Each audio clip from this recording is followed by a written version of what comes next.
Hello, everyone. I'm Colleen Vanderzyden, and this is Creating an Inspired Life. I'm so happy you're here watching and listening.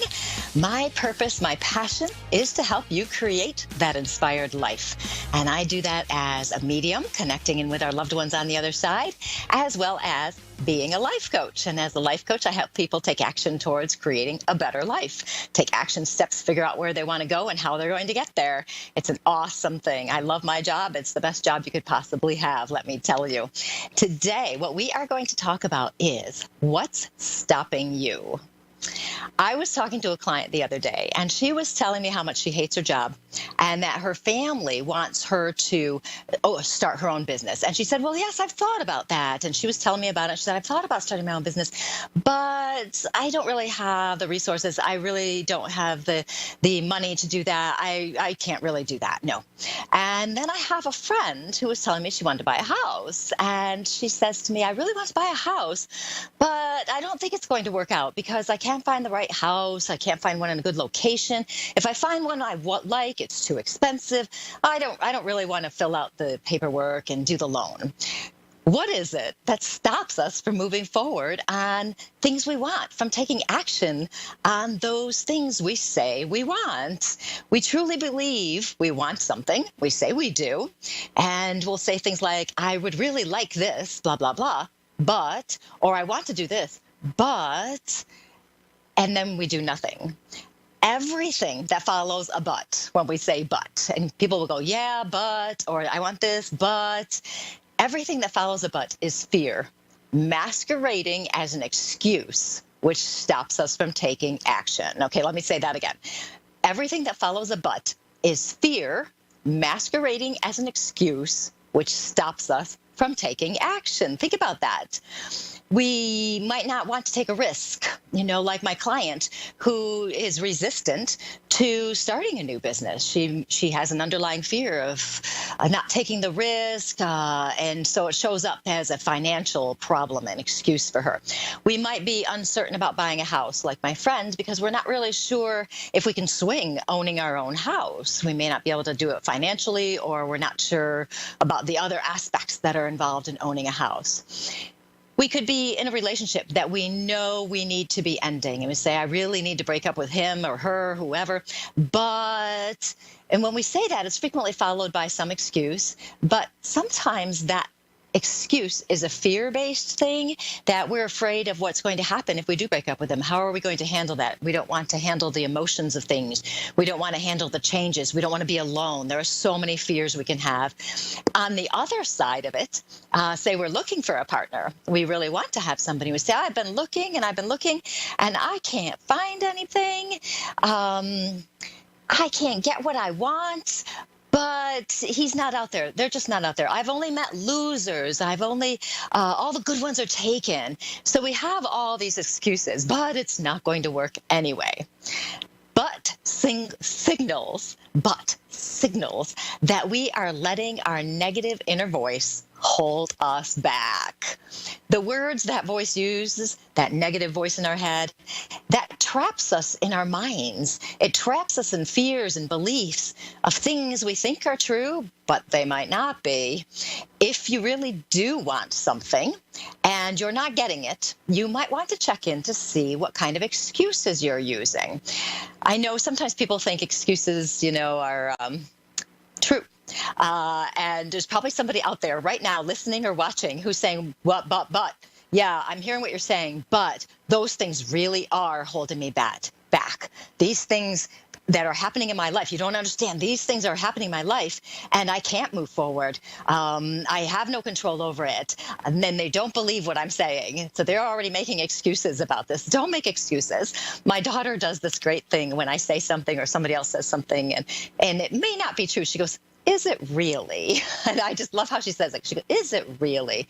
So are these excuses, are they true? Are they really holding you back? Or are you using them as an excuse to not move forward because of some kind of fear? You may not even know you're doing it. You may not even know you have the fear. If you can look, though, honestly at yourself and figure out what's going on. Really be open with yourself and not judgmental. Just look at it and go, is there a fear underneath this? I can guarantee there probably is, having gone through these processes myself for very many things in my life. But you might find out you have this underlying fear. And it's all good. Everybody has underlying fears we may or may not be aware of. The difference is whether you can take that fear and still move forward anyway. Can you look at the fear and still take action? Years ago, I was thinking about testing to become a registered medium at Lilydale Assembly. Lilydale, if you don't know, is the largest spiritualist community in the world, and they have lots of mediums there who are what we call registered mediums. They've gone through the testing process. This process is a very long process. It is months process, just months. And it involves many demonstrations of mediumship in all sorts of settings. You do private readings, you do settings in front of a big group and small groups, all sorts of things. The thought of doing the testing was scary because most of us do get scared when we get tested or evaluated. And the thought of having people really look at what I was doing and judging me, because that's what we do when we get tested, isn't it? We are being judged. That was really scary. Like most people, I do not like being judged. My excuses went along the lines of, I think maybe I'll do it next year. I think I'd rather test next year. I'd like to test, but I'm not really ready. I'm not good enough. I think I'll just wait, put it off and it'll just go away somehow. Then I moved into, besides those, I went into the self-critical voice that said, I'd like to test, but I don't know enough, but I'm not good enough, but I don't think I would pass. No, I don't think I would. So between those two things, the procrastination and the self-critical voice, those two things are all signs of fear. Their fear just coming out in the form of excuses that I'm not ready. I'm not quite ready to get into that. My friend looked at me and he said to me, so if you tested and failed, what would you do? And I said, well, I would test again when I'm more ready, right? And he said, well, then you have nothing to lose. Try now. If you test and you fail, so what? You're going to try again anyway. What difference does it make? And what if you pass? And I thought, well, okay. And I was a little bit scared, because who wants to look incompetent, right? No one wants to look incompetent.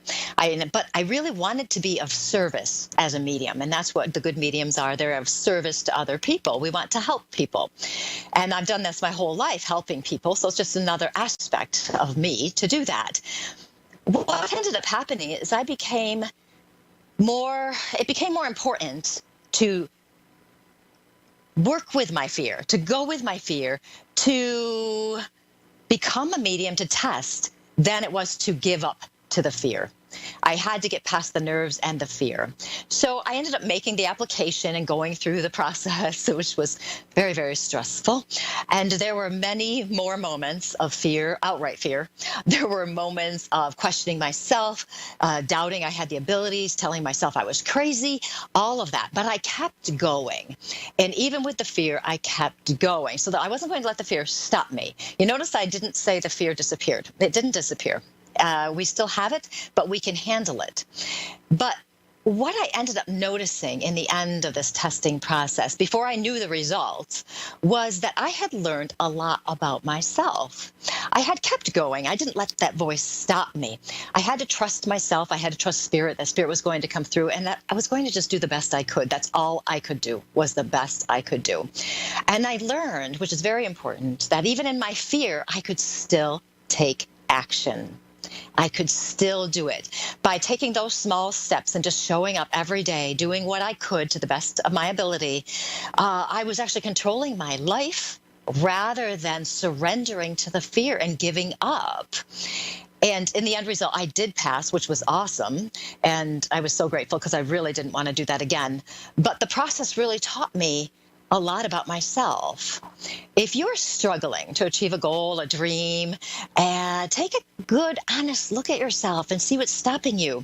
What are your excuses? Listen to what you say. What is it you want to do? Name it. Go, I want to do this. And then you'll follow up. with but, and you'll follow up with the excuses. List whatever comes up.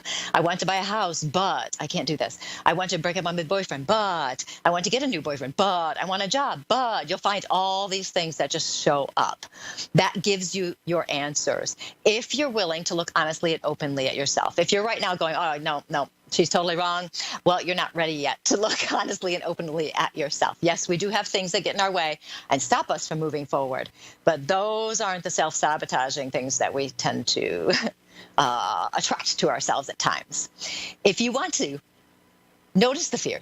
See what the fear is, take the action, and go with it. Okay, if you don't think you have enough money, then figure out what you need to do to get enough money so that you can move forward. If you can't find a partner, maybe you have an underlying fear, even though you're using those excuses. Maybe you have an underlying fear that you're just not good enough. That underlies many of us, that you're just not good enough. Well, figure out where you are good enough and notice that you are good enough. Maybe the right one just hasn't come yet. So what you want to do is use those excuses to name your fear. Once you name the fear, it won't take a hold on you anymore. You can overcome it and still move through it. Okay, you're not going to necessarily get rid of it, but you're going to be able to work with it. That is my coaching tip of the day. It was a little bit of a long one, but it's an important one, I think. And you can reach me at psychicmediumcolleen.com. And you can also follow me on Facebook, Colleen Vanderzyden, medium and self-empowerment coach. And make sure you keep looking for the medium part. Okay, I'm going to actually move my personal page to a little bit harder to find. So that was fun, wasn't it? I think so. So now we're going to move on to our first caller, who is Sean from Kentucky. Sean, how are you? I'm getting settled in. I just moved from Alabama 3 weeks ago. I transferred my job, and I'm hopefully going to fix my relationship that I've had with a long-term friend. I'm hoping that he'll finally commit, because we both from the same hometown. Now we both are here in Kentucky, and I just don't know what's going on with him. I'm really hoping that maybe he'll finally commit, but I just feel that there's hesitation there, and I don't know why, because I'm finally here, and I just feel so lost. Yeah, especially if you just moved. Did you move specifically for him? Yeah, even though he told me don't move for him because he's got some family stuff going on right now, it just happened to fall that the job could do me now. And I had a lineup on an affordable apartment, and everything else fell into place. It's just now we're trying to work on us, and there's family issues. So I just feel really homesick, and I'm trying to work on us without being pushy to him. Yeah. It's hard, and I just don't know. I'm hoping that everything works because I've been through a lot the last couple of years.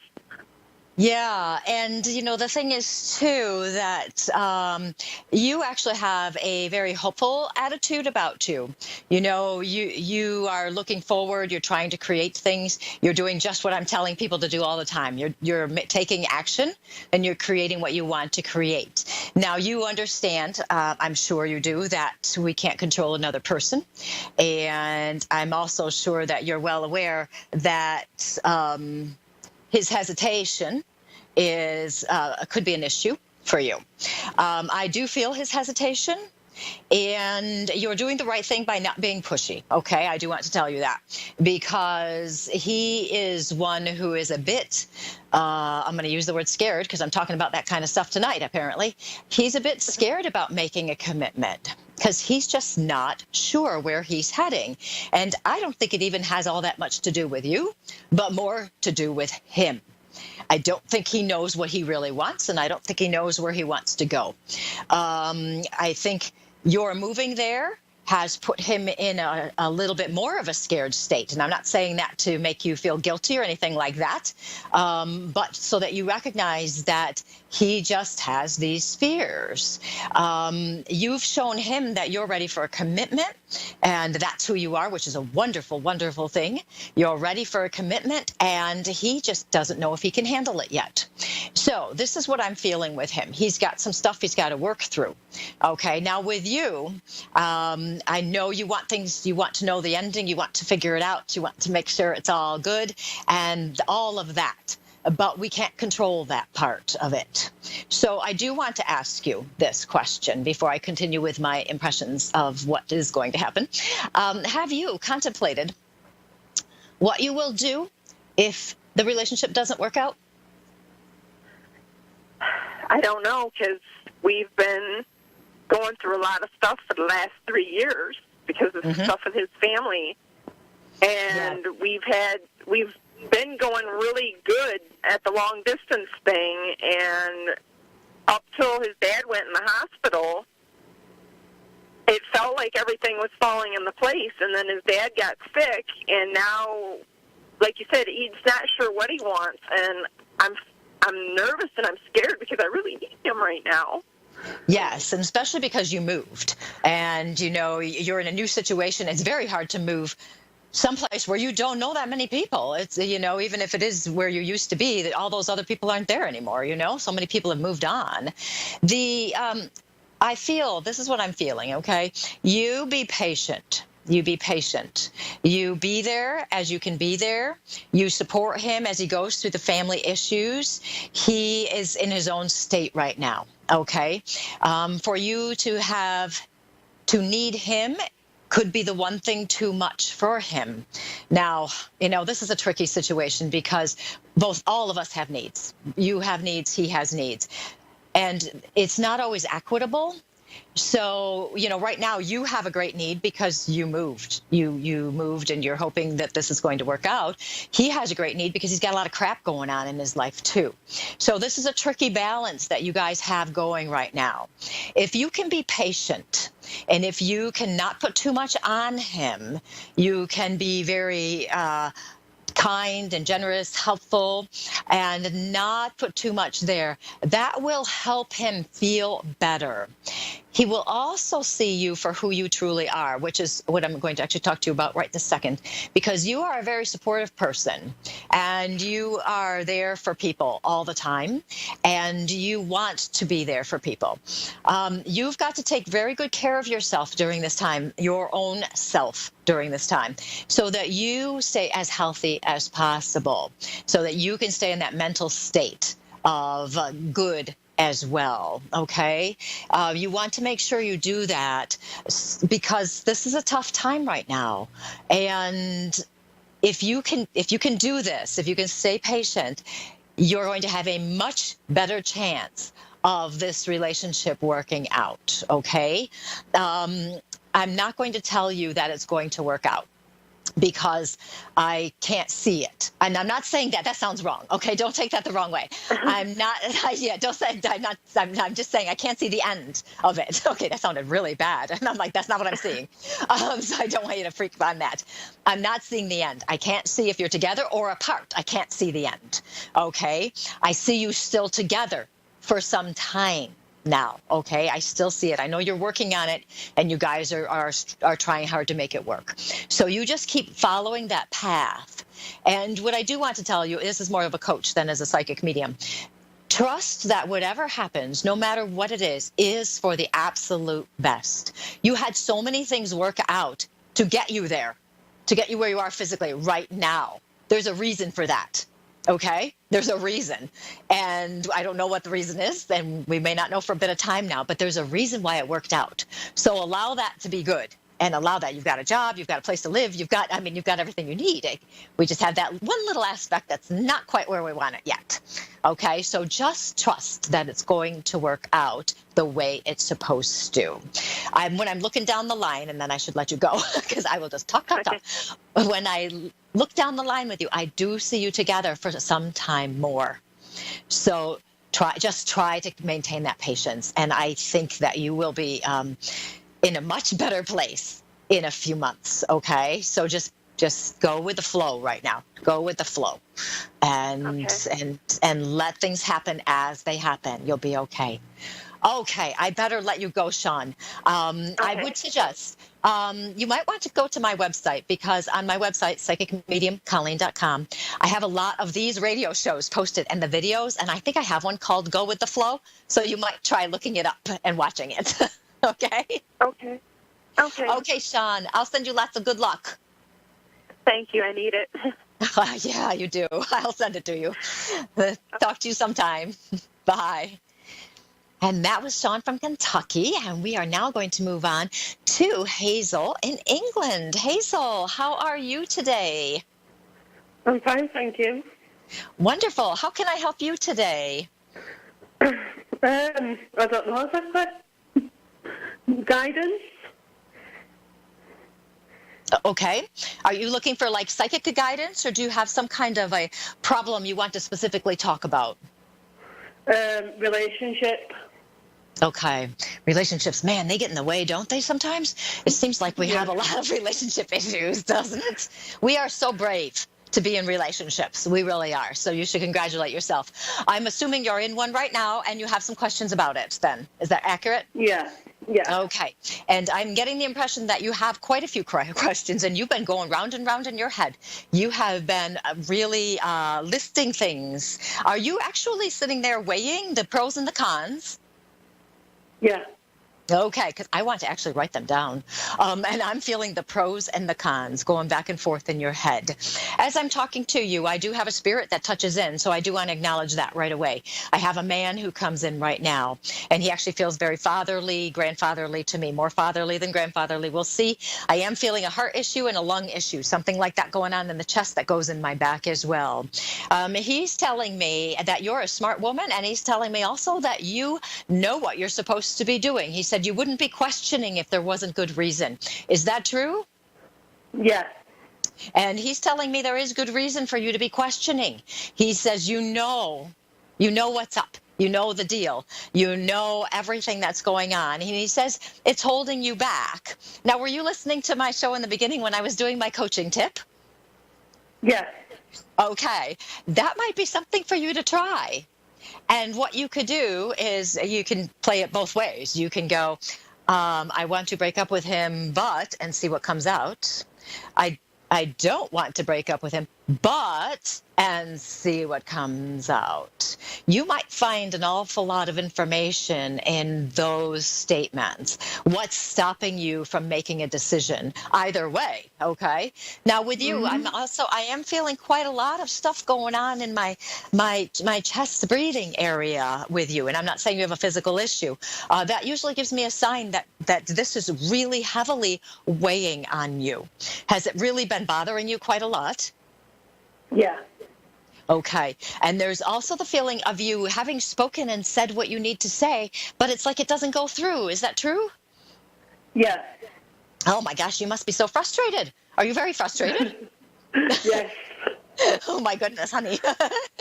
Because I can feel this like in my chest. I just, I don't know if you're watching, but I'm like grabbing myself in my chest area, because I'm just like, I can feel this frustration. And, part of it too is you're a very loyal person, and you're not one to give up.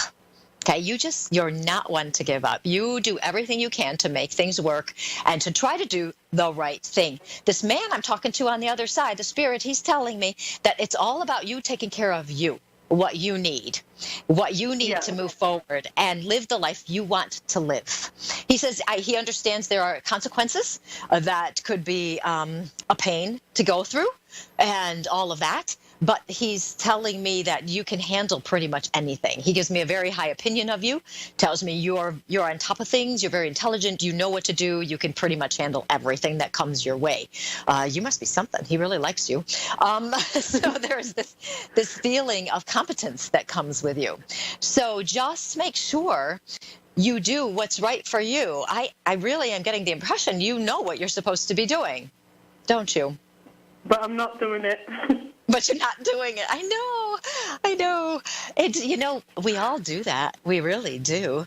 Because there's so many things that hold us back. that stop us from taking those steps, because we don't want to hurt somebody's feelings. There's so many things. Try my little technique. You might find that very helpful. Just be in a good place when you're doing it. Don't do it when you're in a really bad mood. Because you want to see what's underlying what's stopping you. What fear is it that's stopping you? Is it the fear of being alone? Is it the fear of failure? It could be any number of things, that could step in and be stopping you. I know I've had so many clients, it's just, they just don't want to be alone and they don't want to look again, that kind of thing, so there could be something like that going on. Yeah, I know. This man's telling me how sad it would be for you. He says that you would just feel like you missed something somehow. Okay, I've got like 90 seconds, so I got to wrap up here. But he says it's okay, because you can move through whatever life throws at you. You really can. You must be amazing. So you can do this. You really can. So you make the choice you need to make. And Okay, then. And you've got my support. You can do this. And you've got this man's support, too. So I want to thank you so much, Hazel, for calling. It was so nice talking to you. I will send you a lot of well wishes and good luck as well, so that you can be strong. Okay? Okay, Be then. strong. Thank you. Okay, you are welcome. Yes, it's amazing, isn't it? We all have, everybody experiences these kinds of things, these problems, these life issues that get in our way, and we just don't know what to do, So try my technique. What is it you think you want to do? And then say but after and list everything that's stopping you, because it will show you your fears and what is stopping you. It really will. It's simple, it's easy, and it works. So this was Creating an Inspired Life. I'm Colleen Vanderzyden. You can find me at my website, psychicmediumcolleen.com, as well as on Facebook, Colleen Vanderzyden, medium and self-empowerment coach. And I will talk to you guys next week. Thank you so much for watching and listening. Goodbye.